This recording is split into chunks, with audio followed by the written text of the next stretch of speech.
Sai Ram students, now today we will be learning geography. We have already finished with first chapter in geography. Now, as I told you, geography deals with both geography and economics. The word economics itself is telling you that it is dealing with money, finance, economy, etc. How are we going to get ourselves introduced to this? So that is what we are going to learn today in your chapter, that is Introduction to Economics. Now, you must be experiencing in your house also your parents making a list of things, the monthly expenditure, the daily expenditure, and giving priorities to those things, okay, according to the requirements. The list is made. Now here I have a list of certain things which maybe everybody is following at home.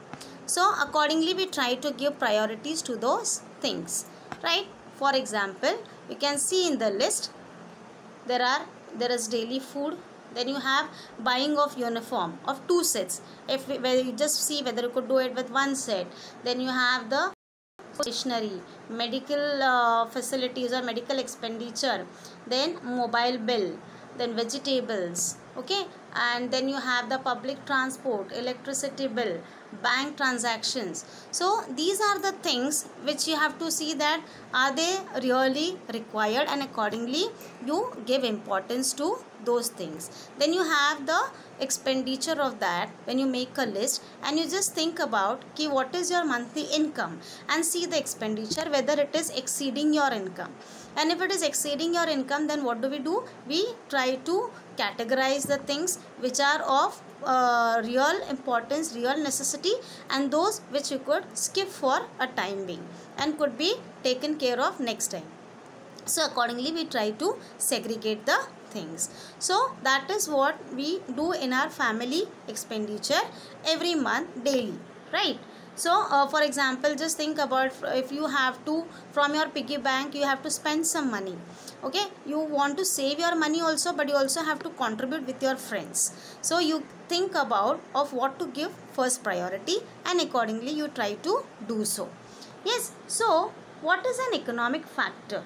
So you'll see that management of individual and family finance is related to income and expenditure. So managing between the finance and the needs and wants of an individual, so it is related with economy. Yes, so that is an economic factor, management of individual and family finance. So both is related with income and expenditure, and that is what is the economic factor. Now, what is economics? So you'll see that the word economics, it comes from a Greek word oikonomia, which means family management. So the word economics is derived from a Greek word oikonomia, which means family management. And you can see that there is a lot of similarity between family management and economics. I hope you know about it. Just now I gave you an example like how you manage the family expenditure. So same way it is with the economy of the world also. So accordingly you will see that you can see on your screen this Greek oikonomia, which means family management, which means economics. And what does economic means? Management of resources to fulfill the desired wants. So we need to manage the available resources in order to satisfy our demands. So that is what is economic. Now, what do we understand from economics? So economics tells us about how to use time, labor, money and land effectively. How do we make use of these things? How do we make use of time? How do we make use of, like the industrialists, how they would make use of the labor, the land that is available, and also the money to be spent, to be taken care of. And next it tells you about how to satisfy infinite needs of people using various resources. See, people's wants and demands are infinite, but then those wants and demands need to be satisfied with the available resources. So that is what economics is teaching us, how to keep a balance between the resources and the wants of the people. So, according to Lionel Robinson's, economics is a science which studies human behavior as a relationship between ends and scarce means which have alternative uses. So, what is economics? It is a relationship between the ends and scarce means. Now, ends here are the needs of the people, okay, and scarce means are the resources that are available. So, again, economics is a balance between both the things. That is what is according to Lionel Robinson's. Now, next, economy begins at home. Do you agree with this? Yes, of course we have to. I gave you one example also before, because we try to manage the family expenditure the same as the government manages the expenditures of the country, the world, the villages, cities, states. Okay, everybody tries to manage. So as we manage the finance of our family, similarly villages, cities, states, countries and world also need to have economic management. Yes.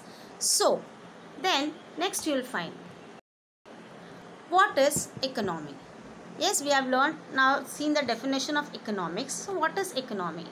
The enterprises related to production, distribution and consumption of goods and services in a specific region is called an economy.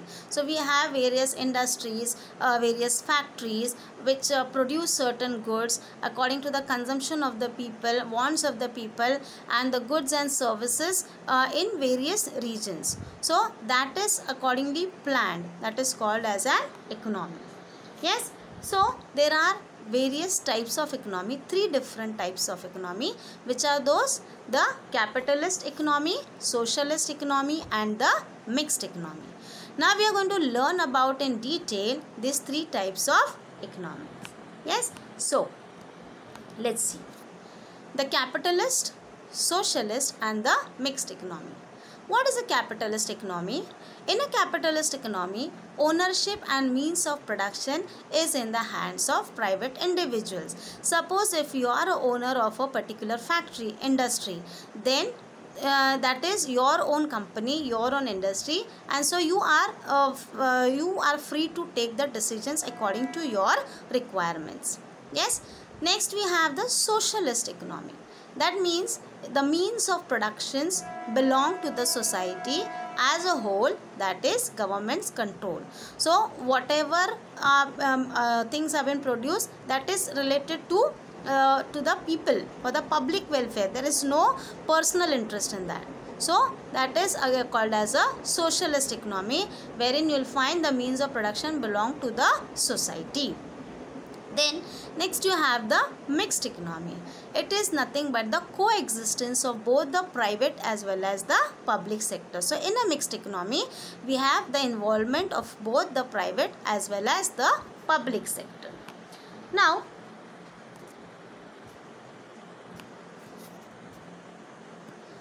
what is the aim of capitalist economy? So the main aim of capitalist economy is to earn maximum profit. See, as it is my company, of course I will think that I should earn more amount of profit. So that, because that profit is going to be for myself. Socialist economy's main aim is to achieve social welfare, public welfare. So whatever would be the income or profit from that should be utilized for people's welfare. And next is a balance between profit and social welfare is made. So whatever profit is earned, there is a balance which is maintained between both, that it should be used for, that profit should be used for the public welfare as well. So which are the countries who have adopted themselves to this type of economy? So we have Germany, Japan and USA. They have adopted to the capitalist type of economy. Then we have China and Russia. They have adopted to socialist type of economy. And we have India, Sweden, the UK. They have adopted the mixed type of economy. Yes. So children, so far I think it is clear to you all what is an economy and the types of economies. Now there are certain factors which are responsible for economy. Which are those factors? So see here. The factors which are responsible, one is the geographical area and natural resources. So of course any industries, factories which need to be set up, they should be taking care of the geographical area of that particular region, that state, and also the natural resources that are available. Also the climatic conditions we need to take care of. Like when iron and steel industries are set up, we have to see about the transport routes, and the factories need to be very close to the market, so that because the goods are heavy. So so there are accordingly the things to be taken care of. Then next is political sovereignty. So again there should not be any kind of political hindrance, or you can say it should not be troublesome, okay, for anybody. So political sovereignty of that particular area, that particular region, state, country needs to be taken into consideration. Then occupations, okay.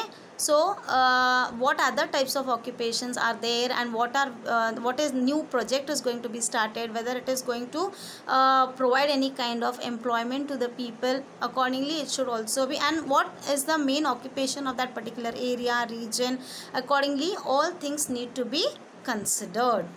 And then next is population. Of course we also have to consider the population of that particular region, that particular area, okay. Then apart from the factors, now you can see a picture on your screen. Who is this personality? Yes, it is Adam Smith. Adam Smith is known as the father of economics. In his book Wealth of Nations, which was published in 1776, he has defined economics as the science of wealth. Yes, because it's nothing but of earning money. So he has described economics as science of wealth. Yes. Then globalization of the economy. Now what do you mean by globalization? Globalization means building a world economy. Yes. So next, what is borderless? Now why is it said as world economy is borderless? Because now we are well advanced with new kinds of technologies, new inventions and all, and we can travel through and get in touch with all corners of the world. So we have no restrictions or no bounding. There are no bounds. Yes. So the world economy is borderless. We share our ideas, we share our technology, and we try to implement new inventions accordingly. So globalization also means aligning the country's economy with world economy. So globalization also means that to align country's economy with world economy, to maintain equal balance between both. Yes. Then next, you see there is a chart on your screen which tells you about the functions of economy. Now what are the various functions of economy? The function of an economy first is to decide the product and quantity of production. So whatever industry, factory is set up, so we need to first decide how much amount of goods need to be produced and what product has to be produced in that particular area, particular region. So accordingly, first thing this need to be decided. Then next we have to minimize the production cost. So accordingly the cost should also be fixed, so that it should be consumed by each and every strata of the society, whether it is poor or middle class or rich. So everybody should be able to consume it. Then next, equal distribution of national income. Whatever income is earned out of it, it should be equally distributed amongst all the countries, whether it is developed, underdeveloped or a developing country.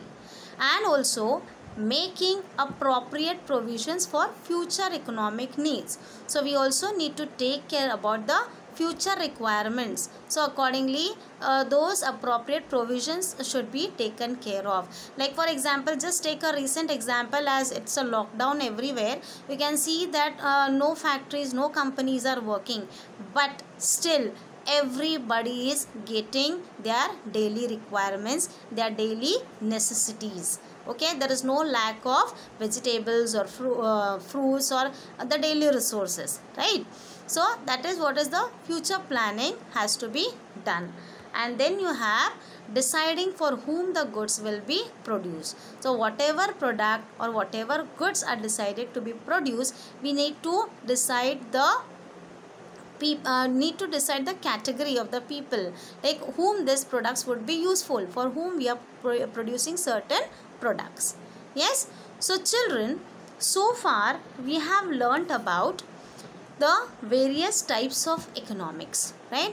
We have learnt about the different definitions of economics, and also what is economy and how it is divided into three various categories, what are their aims and objectives, which are the countries who have adopted to various kinds of economies, and also we have seen about the various factors that are responsible, and also about the functions of the economy.